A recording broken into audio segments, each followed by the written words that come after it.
আচ্ছা, খেয়াল করে দেখো সবাই, এখানে কি লেখা আছে যে চোখা। চোখা মানে কি তোমরা কি বোঝো?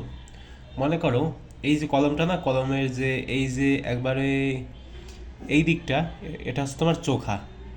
আর এই পাশের এই পাশটা হচ্ছে তোমার ভোঁতা, সেরকম আর কি বোঝা, মানে আমি একটা উদাহরণ দিলাম আর কি। তোমরা অন্যভাবেও নিতে পারো, কোনো সমস্যা নেই। চোখা এবং ভোঁতা। জৈব, জৈব এবং অজৈব। আমরা বলি না জৈব যৌগ অজৈব যৌগ, আমরা হয়তো জৈব সার বলি এবং অজৈব সার বলি, এরকম আর কি ব্যবহার করা হয়।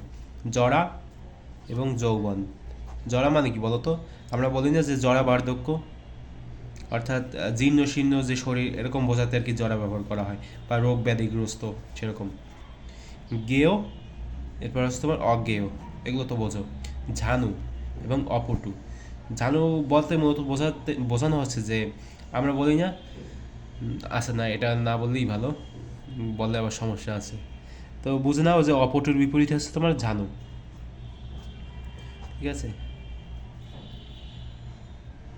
অপটু মানে কি? অপটু মানে হচ্ছে যিনি কোনো বিষয়ে পটু না, ঠিক আছে, যার মানে কোনো একটা বিষয়, মানে মনে মনে করো কোনো একটা বিষয় আছে, যে বিষয়ে এক ব্যক্তির কোনো জ্ঞান নেই, মানে সেই বিষয় অপটু। ঠিক আছে, সেটা বোঝাচ্ছে।